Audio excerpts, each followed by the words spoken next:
Alright guys, तो आपको जैसे कि याद होगा लास्ट एपिसोड के एंड में टाकेमिची ने ये पूछा था कि सबके सब लोग तो यहाँ पे है लेकिन माइकी किधर है। तो इस चैप्टर की शुरुआत में हमें वही सीन फिर से दिखाया जाता है। टाकेमिची की इस बात का जवाब ड्राकन देता है। वो ये कहता है कि माइकी अभी फॉरेन में एक रेस्टोरेंट संभाल रहा है, ठीक है ना, तो फॉरेन में काम कर रहा है। चिफू कहता है वैसे रेस्टोरेंट संभालना एक काफी बड़ी सक्सेस है कि नहीं। वो वैसे सच में यहाँ पे आना चाहता था लेकिन वो अपने काम को लेकर काफी ज्यादा बिजी है, इसी वजह से वो नहीं आ पाया।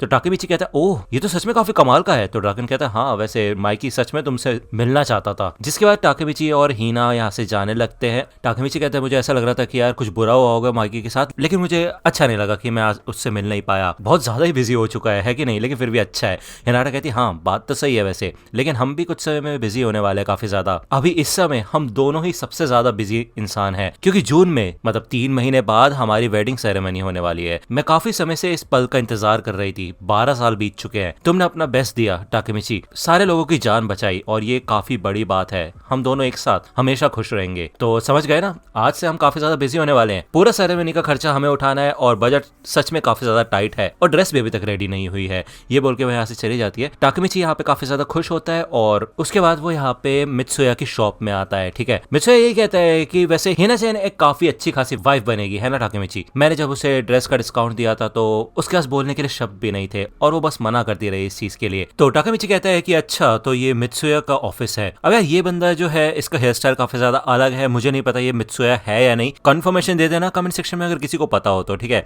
तो ये बंदा यही कहता है कि इत्तेफाक से इस बिल्डिंग का ओनर मेरा जान पहचान वाला था, इसी वजह से ये टॉप वाला रूम मेरे को सस्ते में मिल गया रेंट के लिए। यहाँ पे सामने एक ड्रेस होती है जिसे देख के टाकेमिची इंप्रेस हो जाता है। ये एक वेडिंग ड्रेस होती है। वो कहता है कि क्या ये हीना की है? तो ये बंदा कहता है हाँ और क्या, तुम्हें क्या लगता है? टाकेमिची कहता है यार ये सच में काफी ज्यादा खूबसूरत है। तभी यहाँ पे हकाई और युजुहा आते हैं। अब यार ये आते साथ ही बोलते हैं कि टाका-चैन देखो हम कुछ सामान लेके आए हैं। युजुहा कहती है कि यार आते वक्त हकाई की फैन गर्ल्स हमें मिल गई थी और वहां से निकलना काफी ज्यादा मुश्किल था। अब यार ये टाका-चैन बोलता है इसलिए मैं इसको यहाँ पे मित्सुया ही कह रहा था, पता नहीं यार कंफर्मेशन चाहिए क्योंकि हेयर स्टाइल काफी ज्यादा अलग है। ओके, यहाँ पे मित्सुया ये फैब्रिक चेक करता है और वो कहता है क्या बात है, काफी कमाल का है। तो टाकेमिची पूछता है क्या है ये? तो मित्सुया बताता है कि ये तुम्हारे टक्सीडो का फैब्रिक है और जल्द ही तुम लोग फ्रांस जाने वाले हो, है कि नहीं?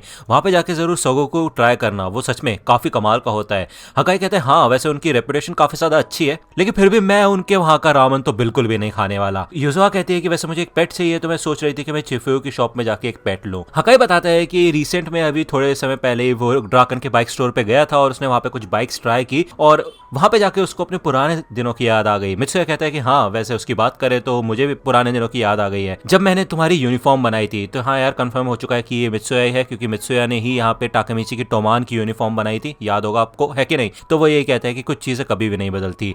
टाकेमिची कहते हैं हाँ तुम सबके सब लोग बिल्कुल पहले की तरह हो। लेकिन जहां तक बात करें टाकेमिची की लाइफ की, वो कुछ ज्यादा नहीं बदली है, क्योंकि वो अभी भी यहाँ पे इसी शॉप के अंदर काम कर रहा है। वो बात अलग है कि वो अब यहाँ का एक मैनेजर बन चुका है। अब जो बंदी यहाँ पे उसको हमेशा ऑर्डर देती रहती थी, वो यहाँ पे टाकेमिची से ऑर्डर ले रही होती है कि ये सीडीज कहाँ रखनी है, फलाना ढिगाना, लेकिन पीठ पीछे वो बेइज्जती ही करती है टाकेमिची की कि वो ऐसे लूजर के साथ कैसे काम कर सकती है। यहाँ तक कि टाकेमिची अभी भी अपने पुराने अपार्टमेंट में भी रह रहा होता है और अभी भी वो गंदा ही होता है। ठीक है, तो वो सोचते हैं यहाँ पे चलो साफ सफाई करना शुरू करते हैं। यहाँ पे कुछ समय बाद जब टाकेमिची इधर पड़ा होता है और ये बिल्कुल फर्स्ट एपिसोड की तरह है ये वाला सीन, यहाँ पे वो टीवी देख रहा होता है, मतलब न्यूज। ओके, हमें बताया जाता है कि टोक्यो के अंदर एक ग्रुप है जिसका नाम है बॉन 10 और उसके जो लड़ाई झगड़े हैं वो काफी ज्यादा बढ़ रहे हैं, जिससे कि वो पब्लिक को नुकसान पहुंचा रहे हैं। तो टाकेमिची कहते हैं क्या ये कोई मजाक है क्या? काफी खतरनाक बात है ये तो। इससे तो मेरे को टोमान की याद आ गई, मतलब टोमान जैसा पहले हुआ करता था, लेकिन टोमान तो खत्म हो चुका है कब का। न्यूज में बताया जाता है कि ये एक्सक्लूसिव फुटेज है बॉन 10 की और उसके मेंबर्स की एक FNN क्लब के बाहर। टाकेमिची ये देख के शॉक हो जाता है कि इधर एक ऐसा बंदा होता है जिसे देख के वो काफी ज्यादा कंफ्यूज हो जाता है, क्योंकि उसके गर्दन पे एक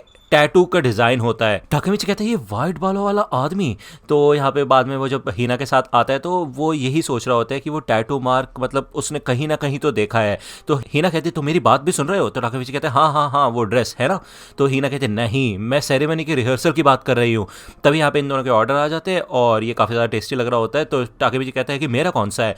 तो इधर यहाँ पे वो स्माइली और एंग्री होते हैं इस रेस्टोरेंट के अंदर। ओके, तो ये बताता है कि जो व्हाइट वाला है वो स्माइली है, ब्लैक वाला एंग्री है। ओके, तो ये दोनों यहाँ पे खाना शुरू कर देते हैं। टाकेमिची देखते हैं इधर वॉल पे वो वाली पिक्चर होती है टोमान की जो इन्होंने क्लिक की थी, ठीक है। एंग्री कहता है कि हाँ ये पिक्चर हमने 8 मार्च को ली थी, याद है ना तुम्हें। टाकेमिची कहता है कि वैसे काफी बुरी बात है कि हम उससे मिल नहीं पाए, क्या माइकी ठीक है। तो स्माइली कहता है यार मुझे नहीं पता। तो टाकेमिची कहता क्या क्या मतलब है तुम्हारा, तुम्हें नहीं पता? जब भी वो जापान में आता है तुम लोगों से मिलता है ना, वो फॉरेन में काम कर रहा है कि नहीं? तो एंग्री कहता है कि हाँ मतलब ये बात हमने ड्राकन से ही सुनी है, बस ऐसा लगता है कि सिर्फ ड्राकन ही वो इंसान है जो उससे मिला है, मतलब हमें तो 10 साल हो गए हैं उससे मिले हुए।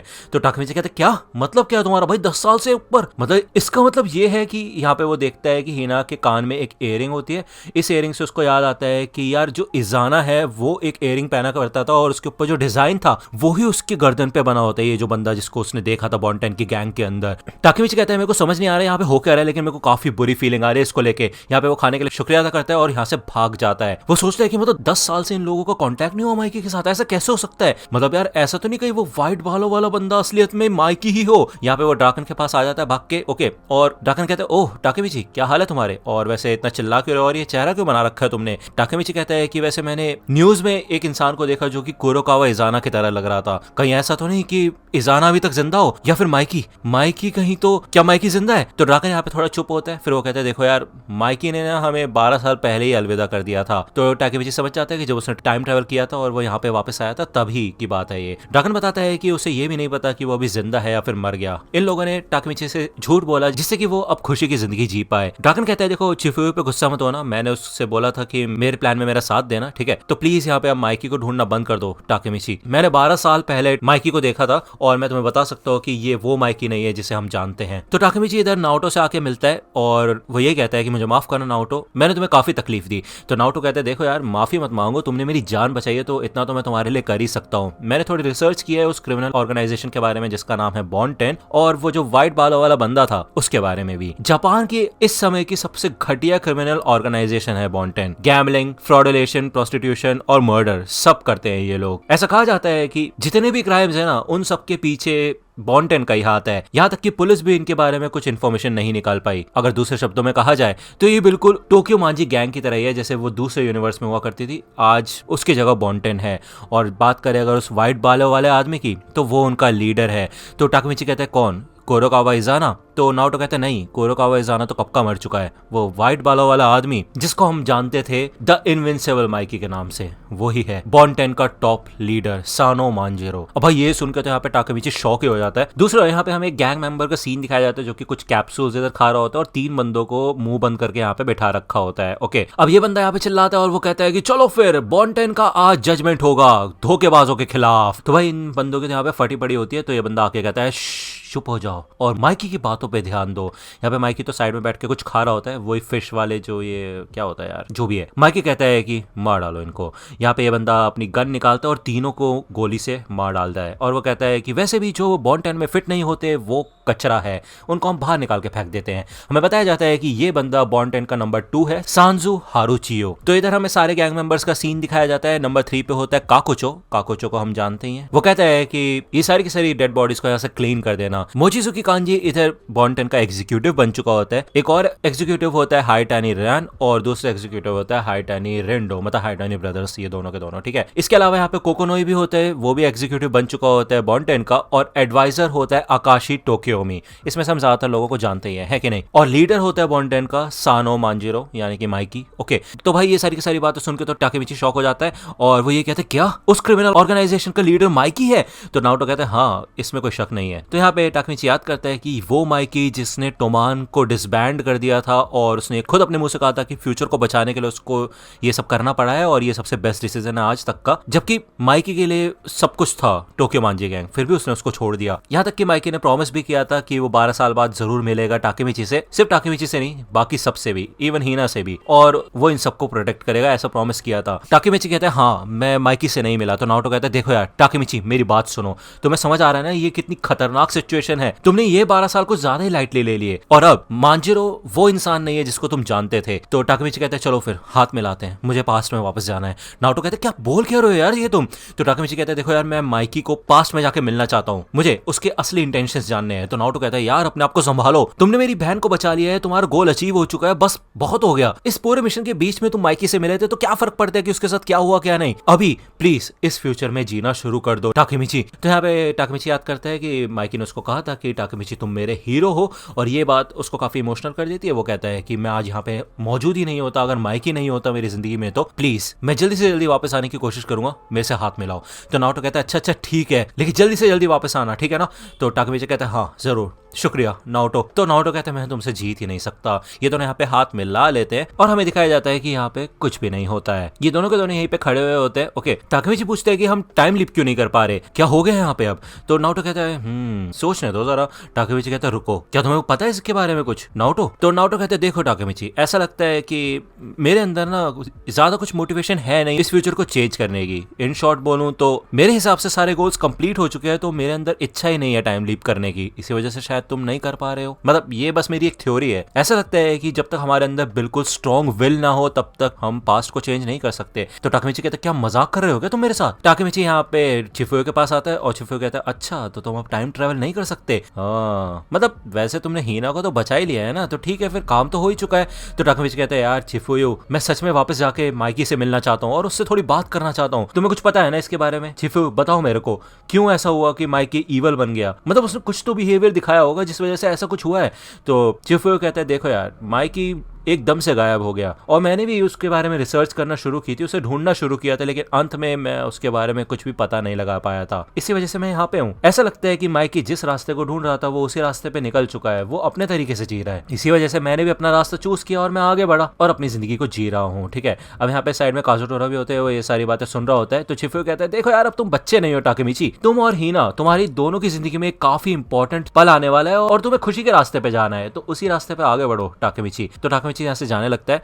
वो यही बात सोचते हैं कि यार माइकी ने अपना खुद का रास्ता चूज किया है और इससे उसको कोई प्रॉब्लम नहीं है, लेकिन तभी यहाँ पे पीछे से काजुटोरा आता है। वो कहता है देखो 10 साल हो गए यार, और जब मैं जेल में था तो ऐसा लग रहा था कि समय एकदम से जम चुका है, लेकिन जब मैं बाहर आया तो टोमान बिल्कुल बदल चुका था, माइकी नहीं था और सबके सब लोग मजे कर रहे थे। ये बिल्कुल उराशिमाटारो के कहानी की तरह है। ये एक ऐसी कहानी है जिसके अंदर एक फिशरमैन होता है जो कि एक प्रिंसेस के साथ सी में जाता है, वहां पे कुछ दिन बिताता है और जब वो वापस गाँव में आता है तो उसको पता चलता है कि वो 100 साल से गायब था। काजुटोरा कहता है देखो यार मेरे को एक चीज पता है कि माइकी बिल्कुल भी बदला नहीं है, वो अपनी कमजोरियां दूसरों को नहीं दिखाता, वो सारी चीजें अपने अंदर रखता है। तो टाकेमिची कहता है हाँ बिल्कुल सही कहा तुमने। काजुटोरा कहता है कि इसका मतलब ये है कि जो माइकी जिंदगी अभी जी रहा है ना वो उसने खुद चुनी नहीं है, तो मैं तुम्हारे साथ हूँ हानागाकी टाकेमिची, हम दोनों साथ मिलकर काम कर सकते हैं। तो टाकेमिची कहता है ठीक है फिर अभी मैं पास्ट में तो नहीं जा सकता, तो अभी यहीं पे रह के मैं माइकी के बारे में रिसर्च करना शुरू करता हूँ। तो काजुटोरा कहता है ठीक है फिर चलो कुछ पुराने साथियों से मिलते हैं। ओके, यहाँ पे हमें 19 जून का सीन दिखाया जाता है और इधर टाकेमिची आया होता है आकुन के पास, और आपको पता होगा आकुन को एक हेयर ड्रेसर बनना था, वो यहाँ पे उससे बाल कटवा रहा होता है और टाकेमिची ये कहता है कि 2 महीने से ऊपर हो चुके हैं और अभी तक उसको कोई भी क्लू नहीं मिला है माइकी के बारे में। तो आकुन कहता है यार देखो तुम हमेशा ऐसे ही करते हो, ज्यादा स्ट्रेस मत लो, मतलब मीजो मिडल वाले बंदे ढूंढ रहे हैं, सारी इन्फॉर्मेशन निकालने की कोशिश कर रहे हैं और तुम्हें पता होना चाहिए कि बॉन्टेन के बारे में कुछ भी इन्फॉर्मेशन निकालना काफी ज्यादा मुश्किल है। तो टाकेमिची कहता है हाँ वैसे बॉन्टेन एक काफी ज्यादा खतरनाक टॉपिक है आसपास पूछने के लिए भी, तो तुम उन लोगों को कह दो कि अब रोक दे ये सर्च, ठीक है ना। तो आकुन कहता है कि क्या तुम हार मान रहे हो। टाकेमिची कहता है नहीं बिल्कुल नहीं, मैं तब तक नहीं रुकूंगा जब तक मेरे को माइकी का पता नहीं चलता। मुझे टाइम लीपिंग करके एक चीज समझ आई है कि मैं जब तक हार नहीं मानूंगा ना तब तक मैं कुछ भी कर सकता हूँ। तो यहाँ पे टाकेमिची का फोन रिंग होना शुरू होता है और हकाई का फोन होता है। ये हकाई कहता है कि ओह हे टाकेमिची मैं जापान वापस आ चुका हूँ, चलो फिर टाइम कैप्सूल को खोलते हैं। तो यार मतलब यार अब आपको याद होगा इन लोगों ने टाइम कैप्सूल एक डाला था 12 साल पहले और इन्होंने कहा था 12 साल बाद खोलेंगे हम, इसके अंदर सारी मेमोरीज इन्होंने मेमोरेबल चीजें रखी थी, कुछ नोट्स लिखे थे, है कि नहीं। आई होप आपको याद होगा। तो देखते हैं नेक्स्ट चैप्टर में क्या होगा। अभी के लिए हम इस वीडियो को इतना ही रखते हैं, जल्दी से जल्दी नेक्स्ट वीडियोस लाने की कोशिश करूंगा। मुझे पता है लास्ट चैप्टर के बाद मैंने ये वीडियो काफी लेट बनाई है और मेरी गलती है यार मानता हूँ मैं, बट ठीक है इस वीडियो पे जैसे रिस्पॉन्स रहेगा वैसे ही नई वीडियो आ जाएगी। बाकी मैंने सोचा है मैं सोलो लेवलिंग की भी वीडियो बनाना शुरू करूंगा, मतलब मांगा वीडियोस। ओके, और हो सकता है मैं वो दूसरे चैनल पर डालूँ, तो देखते हैं जो भी रहेगा। अगर आपको वीडियो पसंद आए तो लाइक करना, सब्सक्राइब कर लो अगर चैनल पर नए हो तो। मिलता हूँ आपसे अगले वीडियो में, तब तक के लिए गुड बाय।